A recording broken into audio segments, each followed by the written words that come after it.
Welcome to the Unshakable Hope Podcast, where real life intersects redeeming love.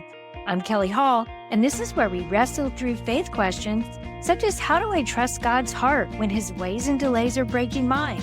We'll hear from people just like you and me who have experienced God's faithfulness when life didn't unfold as they expected. My prayer is that God would renew our hope in his word and his love through these conversations.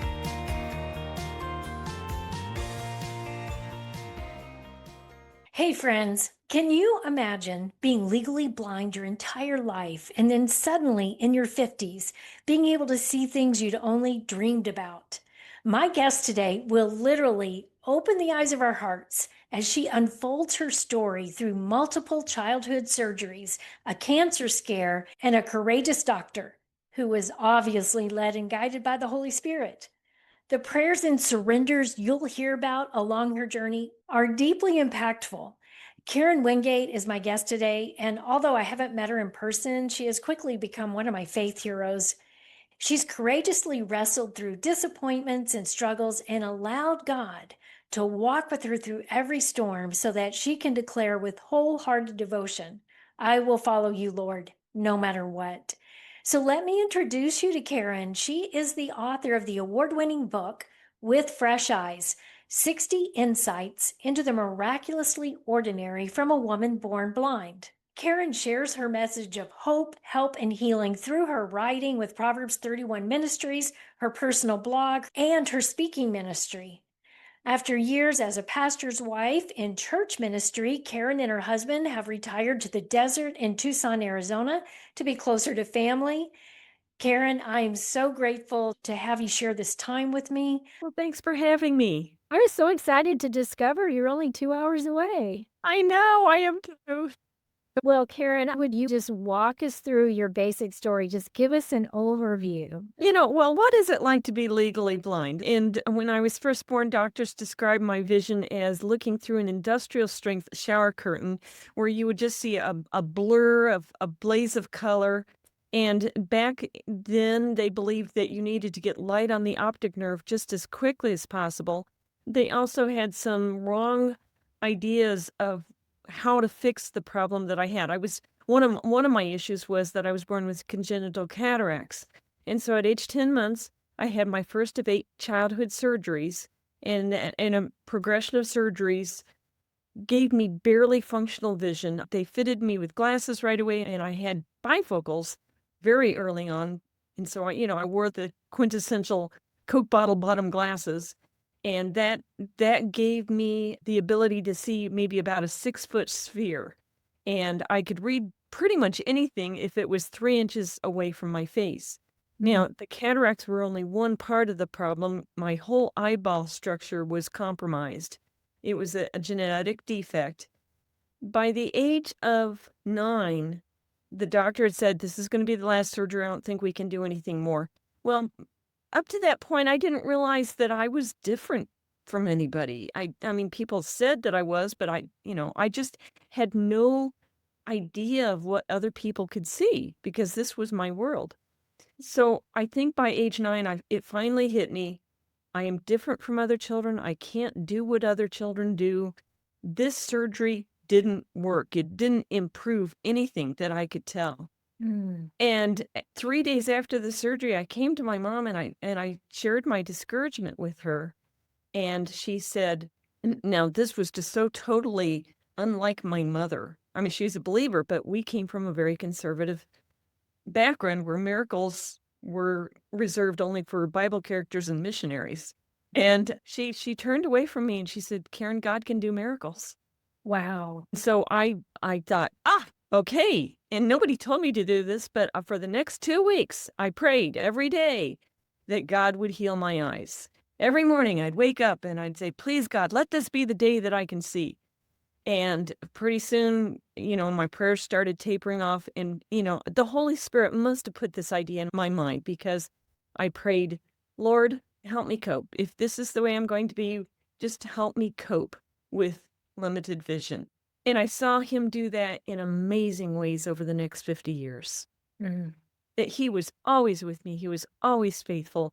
He cared about the littlest things in life, like college entrance exams and tired eyeballs and how to find my way at night through college campus or how to find a bathroom in an airport. I mean, I learned to pray about it all. And he was just always so faithful and he helped me through some very difficult times. And life was not easy from that point on by any means. In fact, it got harder as I learned to adjust as a sight impaired person into a sighted world.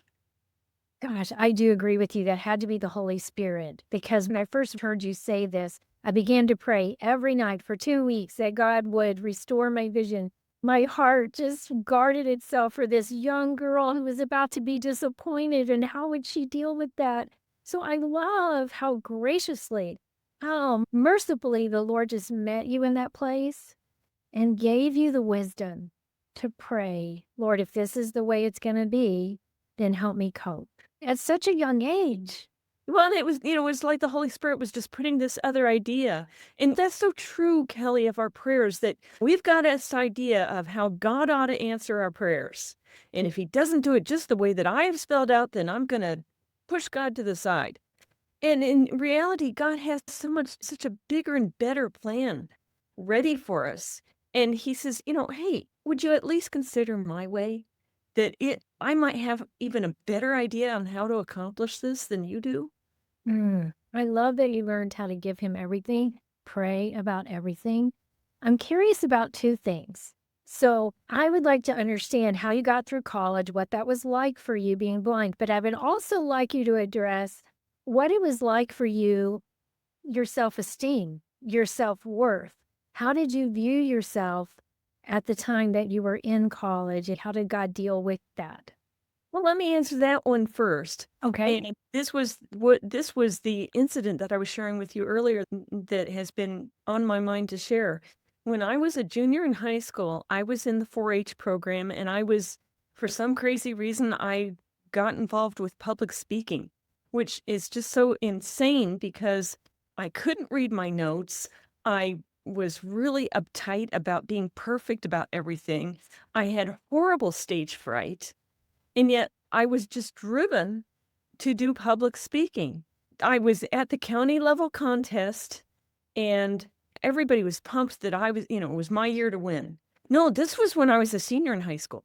So everybody was pumped that I was going to win the contest. Well, I didn't. I think I was number 2 or number 3. And one of the judges came up to me afterwards and she said, I just wanted you to know that I subtracted points from your score because your eyes wiggle. And that must be because of nervousness, and that's very disconcerting to the audience. Oh my goodness. Wow. And I said, that's part of my eye defect. I have a disease or not a disease, a syndrome called nystagmus, where your eyes jitter back and forth uncontrollably. I can't help that. And she said, oh, I'm sorry, but the judge's verdict is final. Wow. Kieran. Kelly, I was devastated. Yeah. I was in the car with a bunch of other 4-Hers with my 4-H leader going home from the contest, and I basically curled up in a corner of the car. And the next day I told my mother, I'm quitting everything. I'm sorry for the emotion. I think this is the first time I've told this story publicly. Thank you so much for sharing. And I was afraid to look anybody in the eye because they're going to judge me by my wiggly eyeballs. So I expressed that to my mother, and she said, well, then you'd better call your 4-H leader and tell her. And I did. I said, I'm quitting. I'm just quitting it all. And she said, Karen, don't do that. And then she spoke to me adult to adult and told me of a time when she was told she could no longer have children. And she had put on some weight. Somebody came up to her and said, oh, are you expecting again? It's just one of those comments. And she told me how it devastated her, but she realized that she needed to move on. And she couldn't allow other people's opinions to define who she was. Mm. And I think what makes me so teary is, yeah, I lost that one contest, but look what I'm doing today. Yeah. That's so amazing how far you've come. And my wiggly eyes still bother me. It is something I'm sensitive about. And that's an area where I just have really had to trust God that He's in charge of my relationships, He's in charge of my connections. If He has a plan for me, He wants me to go forward no matter what other people might think about me as a person. And Mm, I so appreciate Mrs. Clark's sharing that with me because I'm not the only one. My issue is wiggly eyeballs, but all of us have those little physical flaws or personality quirks that want to hold us back from being all that God calls us to be. absolutely. And so you asked about how did I get through college? I think it was that just set the stage for me to just keep pressing on, keep moving forward, keep trusting that God has a plan for me. Even if other people think you can't do it, Karen, you can if God's in it. That's so powerful. Wow. God so graciously again sent someone to you who had another heartache story that you could draw strength from, and that would help you not feel so isolated. But it built courage in you and it built the theology God wanted you to have to walk through your suffering with your eyes set firmly on Him. It is so beautiful. Well, and it would be so easy to say, why did God let that happen to you? Why did God let that mean woman into your life to say that insensitive comment? But what had I prayed when I was 9? I had prayed, Lord, help me cope. He helped me cope by sending this woman, the 4-H leader, into my life to speak words of hope to me. Mm. And, you know, that's something that I have learned so much that, God has an endpoint destination for us, but He's also with us all along the way. And so part of our story is how did God show up on a daily basis to help lead us through those difficult times? That's right. That is really the key. That just gives me God bumps because one of the things that I am so aware of is that I would have given in to the weariness of our situation if God were not a God who speaks. He is alive, He is on His throne, He is alive in me, and He speaks and knows how to speak to the deepest needs of my heart. And when I have questions, if it's not the right question, He can correct the question and then He can speak exactly what I need to hear. And He has encouraged me so much through His word, through other people, and through our circumstances in just kind ways that I have been able to say, you are faithful, you're worthy of my trust. No matter what, I'm going to keep running back to you. Yes, yes. Well, now tell us about college. So you were able to continue to gain your worth from the Lord after this encounter with this woman. You just kept saying, God, I trust you. If you're in it, I know you will help me do it. So tell us about even the courage to get into college and then the journey of college and meeting your husband. I had just unrealistic ideas of what I could do, but on the other hand, I had people telling me, "Oh, you should go be in vocational rehabilitation so you can be with people of your own kind."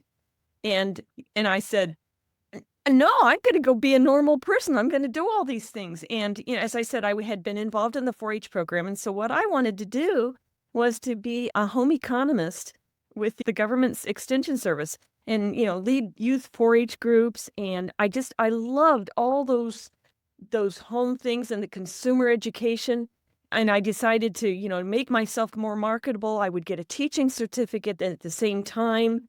I was a straight A student. I got the senior award of the year at the end of my college experience. And my major professor said, I just don't see how you're going to be able to be an extension agent when you can't drive. And I thought, you're telling me now? I went on and I did the final year of my teaching degree and I did student teaching. And here I had been this star student and I bombed in student teaching, just totally bombed. They almost failed me. Mm. And it was because of my vision, just my inability to see students and to know what they were doing and just to keep up with it all. Well, at the same time, God was working on my heart and leading me into the area of considering full-time mission work. And, again, I was being so unrealistic. I thought, wouldn't it just be fantastic if God took this visually impaired person and buried her in deepest, darkest Africa and she did great things for Him? And I realized, oh, so much of the emphasis is on me. Well, still, I realized, if I'm going to do that, I need some Bible training. And obviously, the home economics stuff that I love is just not working out. So I enrolled to go to seminary. And I met my husband there. I recalibrated where I was going and just became a little more, even keel about this and sensible about it all. And just, again, that surrender of, okay, God, you tell me where you want me. And about 9 months after Jack and I married, somebody walked into our school lounge and said, I know an editor at the publishing company that's in Cincinnati, Ohio, that the Christian publishing company that we all knew. And he said, she wants me to rewrite a lesson for one of their curriculum guides, and I just don't have the time. Would any of the rest of you be interested in it? And I just went, that's what I wanted to. And so I said to him, I'll think about it and let you know tomorrow. Inside, I'm just going nuts because I realized all of God's plans were coming together. He had given me all this education experience, this writing experience, this, public service experience. And now I had the Bible training, and writing was really at the heart of what I wanted to do most. And I wrote that lesson, and that, Kelly, began a 25-year career that let me write from home, let me raise a family, let me work side by side with my husband in located ministry in small towns, which were a smaller environment that I can deal with. And the really cool bonus points of this whole thing was God took the curriculum that I did for 25 years and sent it overseas for missionaries to use. Wow, that is stunning. I'm just celebrating the redemption story of God right now. And it's something for us to pay attention to, Karen. When we suddenly feel that flame or our spirit jumping up inside of us, like God is igniting a dream that He placed inside of us before we were even born. He appointed you, He set you apart, like it says in Jeremiah 1, to be a writer, to educate people, and He trained you and prepared you. It didn't unfold how you expected, but it unfolded beautifully. That's why it's just so important to not get discouraged by those down and discouraging moments.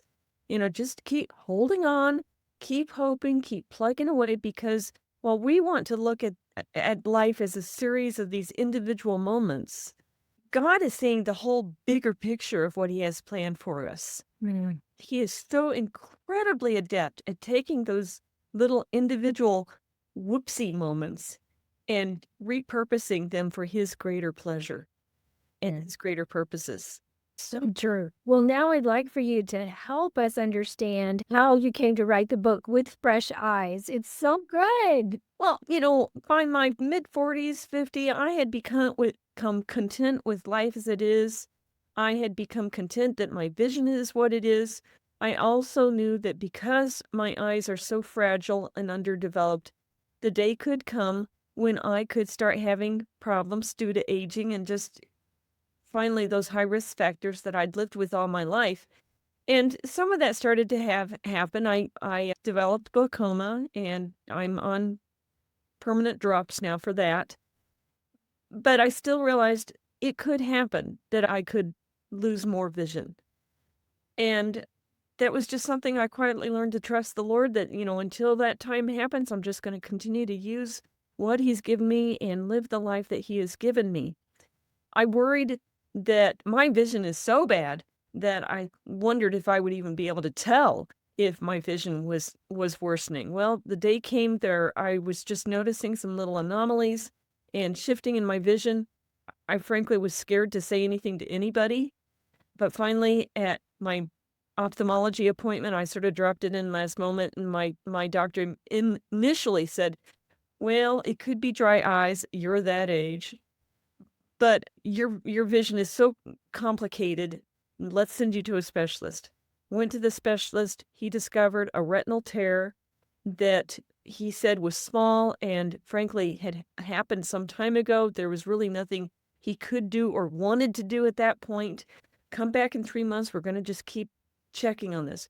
Well, 3 months my vision was significantly worse.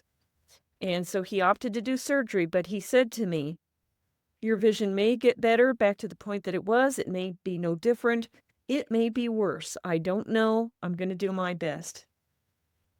The night before my surgery, the ladies of my Bible study group at our church gathered to pray for me. I'd known these ladies for years. I knew who would pray and who wouldn't. And I know their hearts were just so beautiful. But that night, every single one of those 20 women prayed out loud for me. Wow. And I was just amazed at the work that God was doing, that they would step up to the plate, put aside their fears, and pray. That's how much they longed for this for me. But one woman prayed rather an unconventional prayer. She prayed, "Lord, I pray that you would give Karen better than ever vision." And I thought to myself, honey, that's not going to happen. My vision is so complicated. There is such a risk with this surgery. We're going to be good to get back what I've lost. That's going to be miracle enough for me. I was content. Mhm. The next day, during the surgery, which was under local anesthesia, the doctor seemed to be taking quite a long time and was asking for some rather unexpected procedures. And I thought, what is going on? So about 2/3 of the way through the surgery, what he had been doing was he had seen some damage and unfinished business from those 8 childhood surgeries.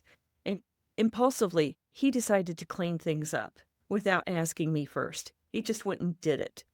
Wow. And so 2/3 of the way through the surgery, he said, "Mrs. Wingate, I don't usually like to predict these kind of things, but I think I can guarantee that your vision is going to be better than ever." Those same words that woman had prayed the night before.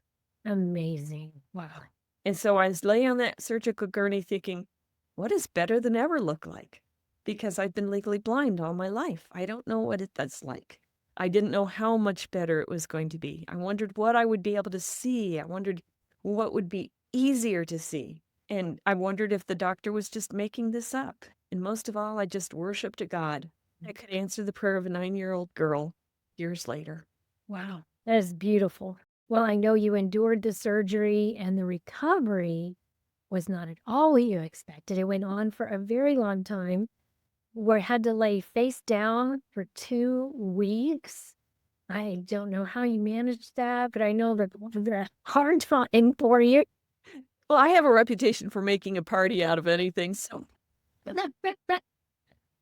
my husband felt like he needed to keep working, and I really between the surgery was in my better eye. And so I say I was, I was blind in one eye and couldn't see out of the other. And I literally had to be helped to do anything. So I could not be left alone. And I was allowed up for maybe 5 minutes per hour to do the necessaries. And so before my surgery, I had a whole list of babysitters come to, spend the time with me. And my husband tells the story that he was so upset at me because Sunday morning, there was about 10 people in our house during church. We were praising the Lord and having a good time visiting. So, but no, I'm being too silly. It was a hard time. And of course, I'm thinking all that time, what am I going to see? Is this going to work? And constructing that bucket list of things that I wanted to see. And of course, as things ended up, my bucket list was so different than what God had planned for me. And it was about 6 weeks before I saw the first thing that I knew this was real. I really can see better than ever before. What was that thing you saw? The bathroom scale. I had gone in to weigh myself because I'm a natural woman and wonder how much weight I've gained from laying around on my face for 2 weeks. Sure. So I knelt down like I usually do on the bathroom scale, and everything was still a blur. So I stood up, still on the scale, and just sort of gave one little casual look down, and I could see the numbers perfectly clear. Wow, amazing. And so I, yelled at my husband and ran and told Facebook, and people said, "That's great. Why did that have to be the first thing?" The scale with your weight. No, why couldn't it be something normal like leaves on trees or flowers, anything Yeah. that a 3rd grader with their first pair of glasses can see. And, Kelly, I look back and I think God had a purpose, twofold purpose for that. First of all, I was in a private room all by myself. It was just him and me, and I had the chance to truly worship once again a God who could give sight to a blind woman after 55 years of life. This was real, and he wanted to share that moment with me and me alone so Mm. that I could acknowledge to him, this came from you. Wow. I remember when you were having this surgery and you were kind of struggling with, getting your hopes up and not wanting to be disappointed. And God said to you, this may not have been when he said this, I'm not done with you yet. Do you remember when God said that to you? Oh, yes, that happened actually about, was it a week before surgery? I'd gotten a call to have a second mammogram. And I thought, oh my, here I might lose my vision from the surgery. I was told that. I'm not being panicky here at all. I mean, this is just the facts. This is reality. So I might lose my vision. And then I'm having a redo on my mammogram, and that could be cancer. And I asked myself the question, how am I going to do this? Am I still going to be able to, will I retain my faith in God? Will I keep trusting Him as a God who can take care of me and stay with me? Can I keep serving Him as in the same way? If I can't serve Him in the same way, how will my service to Him look different? And I really worried, Lord, I want to stay faithful to you. I want to still have faith. But if the worst happens, can I do this? And I thought of the Bible story that tells of Daniel and the lion, or not Daniel and the lion's den, the three friends that were challenged to bow before Nebuchadnezzar's statue. And they said, we will not do that. We will stay faithful to our God. We're sure that God could rescue us. We're confident that God could rescue us. But if not, we will not bow down. And I thought, that's my battle cry. If the worst happens, if God doesn't heal me from these two things, I commit myself right now, I will stay faithful to Him. And then in the stillness of that little cubicle, as I waited for the report from the radiologist, I just had this sense that the room was filled with a far bigger presence that the room could not contain. And inside my head, I heard the voice, I am not done with you yet. So powerful. And 2 minutes later, the technician knocked on the door and said that my mammogram was clear. And then a week later, I had the surgery that gave me not worse, but better vision. So amazing. Absolutely stunning. I love the story. I love your story so much, Karen. I love your commitment to continue to turn to the Lord and the beautiful way He met you in that space where you were just asking honest questions. How can I do this? How can I do this? Like Mary saying, how can I be pregnant? Like I've never been with a man. And that's the kind of question you were asking. You were just like, I don't understand. How can I do this? But God reminded you of the story of those three young men in Babylon and their commitment to follow God no matter what. God, I know you can, but even if you don't, we're going to follow you. Yes. It's so powerful. So now that you are suddenly realizing you have more vision than you ever have had in your life, tell us about some of your new discoveries. What could you see that you'd never seen before? I made the joke about Facebook group, but really they became my stage that I would share almost every day. Guess what I saw today? And I also mentioned that I had a bucket list of things I wanted to go see, but God brought the world to me in just those small everyday things that I had missed out on. And I just had so much catching up to do. And, it was amazing to me what I did notice. Like, oh, one day I was pulling clothes out of the clothes dryer and thought, where did I get this blouse?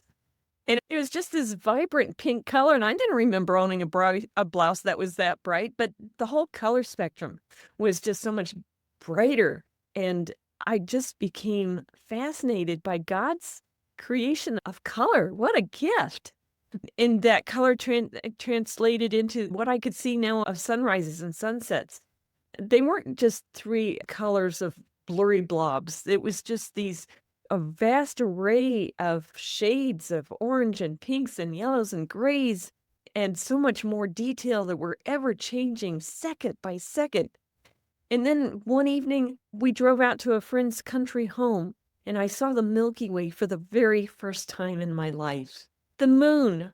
I had always thought the science books were lying because, they said the moon was changed from a crescent to a full moon and then back to a crescent. And to me, it just looked like this blurry blob that got bigger and then shrunk, bigger, shrunk. And now, for the first time, I could actually see the curve of the crescent. So amazing.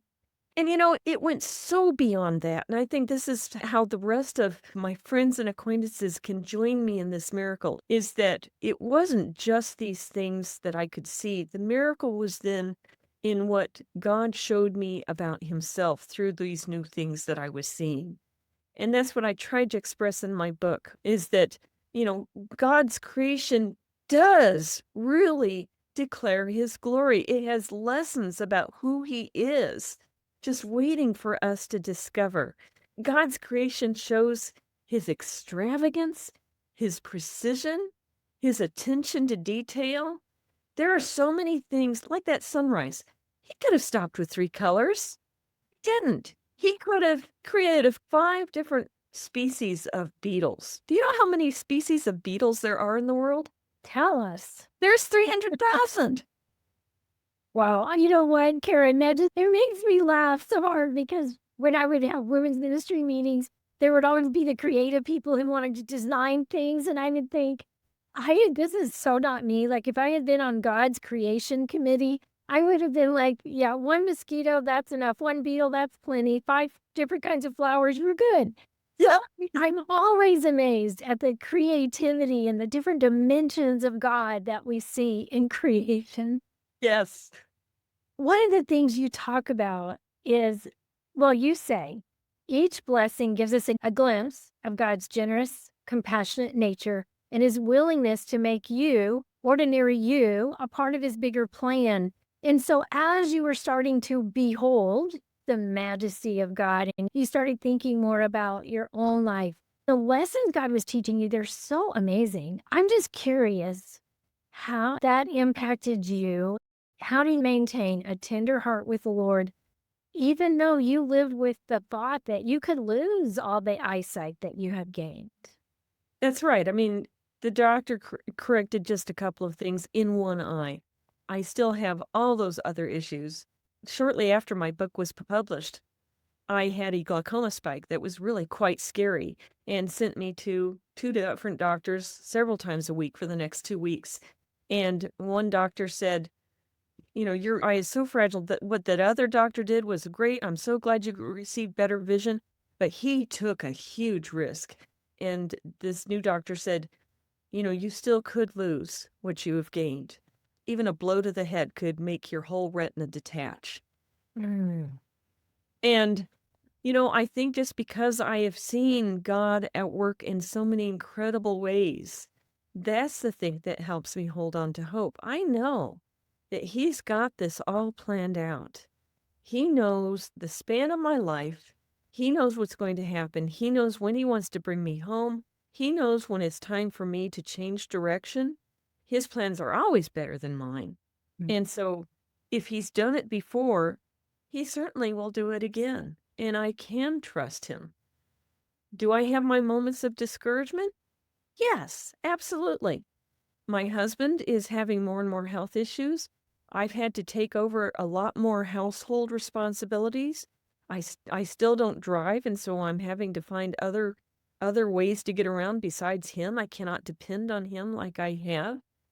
It's that whole aging process that you go through in your senior years is just a whole new kettle of fish, so to speak, of learning to trust God all over again.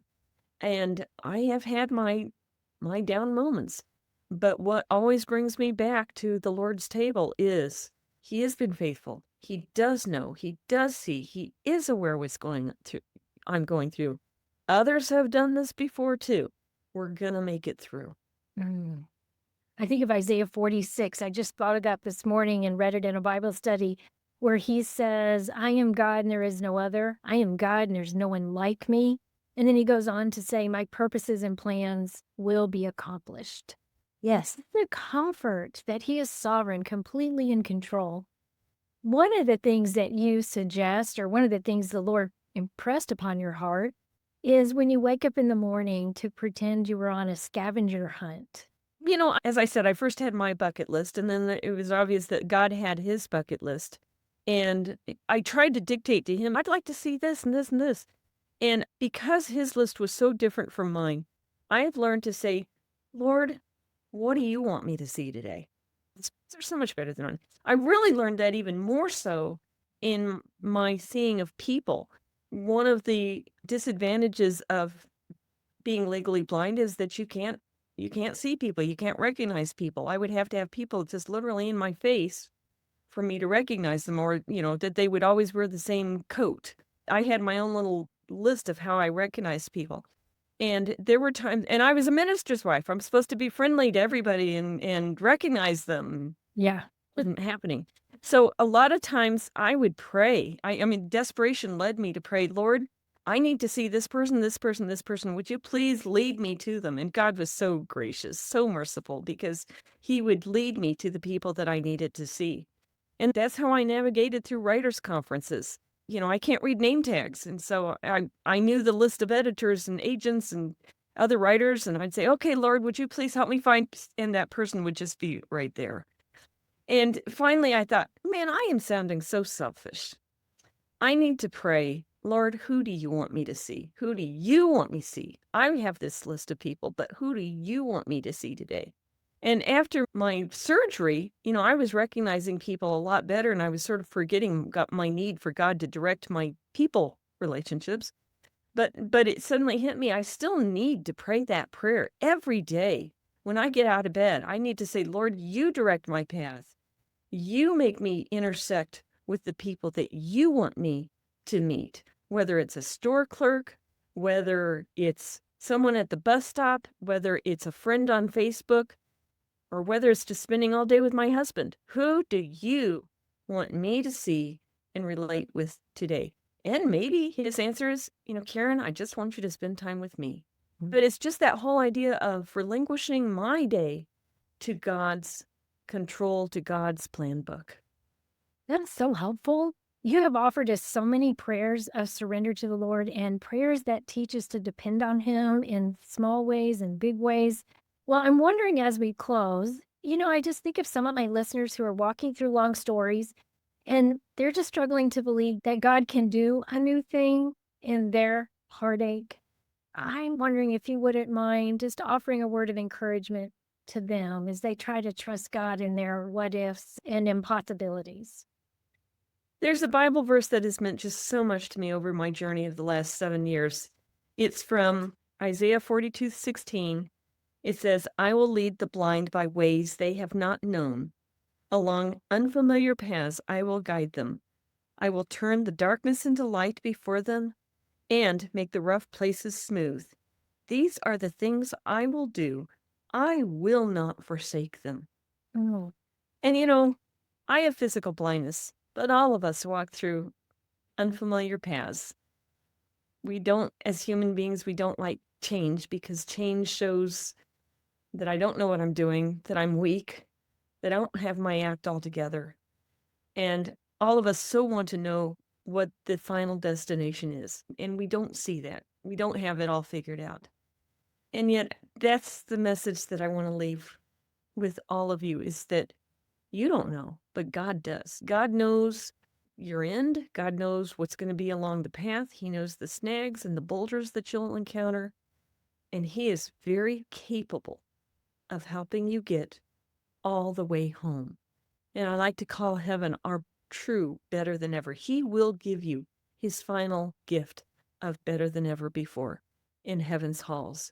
He'll get you there. You just keep trusting Him, keep surrendering to Him, and He'll get you all the way home. oh, Karen, that is so beautiful. I'm so glad I asked you that question. What was the scripture reference? Isaiah 42:16. Okay, thank you so much. I always put the verses in the show notes. That's so powerful. Oh, I love that. Well, you also have a book, Karen, titled Grateful Heart 60 Reasons to Give Thanks in All Things. And then the book we've been talking about, With Fresh Eyes 60 Insights into the Miraculously Ordinary from a Woman Born Blind. I highly recommend this book. You'll hear a lot more of Karen's story, as she just takes you through different Bible verses and truths that God has taught her along the way. And they're written somewhat like a devotional, short chapters, each one. I'm wondering, Karen, if you could just tell our listeners how they can get in touch with you. My website is KarenWingate.com. Easy. On that website, you'll find everything you need. You'll find, if you go to the links with books, you'll find out how you can order my books from the vendor of your choice. I have a blog. I have a speaking page. I even have a recipe blog to share recipes that I love to make to share with other people. You also have an opportunity to see some of my videos, and that's a great place to sign up for my weekly newsletter that comes out every Friday morning that is just a short devotional thought and lets you know what I'm up to. Well, Karen, thank you so much. What a blessing this has been. Thank you, Kelly. Thank you for letting me share, and thank you for your questions that have prompted me to think about bigger things. If you were encouraged in your faith today, it'd be great if you'd help get the word out by subscribing, sharing with a friend, or leaving a review. I'd love to hear from you. You can reach out through my website, kellyhall.org, and pick up some free resources while you're there. Thanks for listening to the Unshakable Hope Podcast.